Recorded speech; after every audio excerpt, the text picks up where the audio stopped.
Hey guys, welcome back to a brand new video. Today I'm going to be showing you how to hook up your wired PS3 controller to your PC.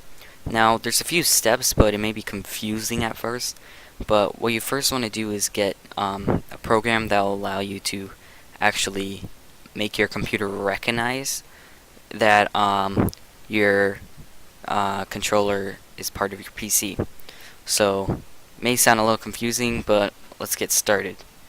So first you want to go to Motion Enjoy, and over here they're going to have a download, and what you want to do is you want to download the latest version. It's only like 4 megabytes, so it's not that much. And then once you open that up, let's go here. You want to go to Driver Manager. If we go to Profiles, this is where you're going to enable it each time you load a game.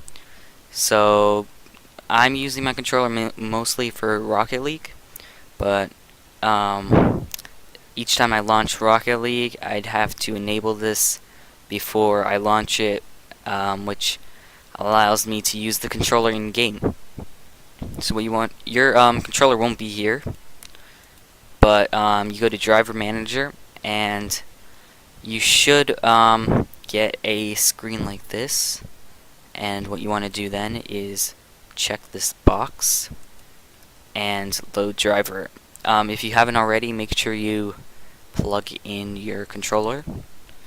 Most controllers will need a USB cord, but I bought mine at Walmart, and it's not a Sony one, it's just a cheap controller because I'm not spending 60 bucks for, a controller. But it works good. So you want to check this off and press load driver. Now this should come up with a screen, and it should have like successfully loaded blah blah blah blah blah, something like that. If you have an error, we'll get to that soon, because I had an error while doing this, and then I looked up some solutions, and I found that, and also a friend told me. But once you get here, you want to click on BTB. Oh well, that's mine. And then your controller should be set. Now, you don't want to be pressing any of these PlayStation buttons or the PlayStation 3. It's just not going to work. But you want to press the Xbox 360 controller emulator. It will work. These ones are a little fishy. They just don't work sometimes. So you want to go to X Input Default, and you click that. Battery information you can leave the same. Motors you can leave the same. But once you do that, you want to do vibration testing. Now if it vibrates, then your controller works. If it didn't, we'll get to some fixes very quickly. So after this, we want to click enable, and you should hear a little ding if you did it right. Each time you open this, it'll ask you, like, do you want this to save changes to your computer? Make sure you click yes, otherwise this won't work. Okay, so we'll click enable, and I heard a ding.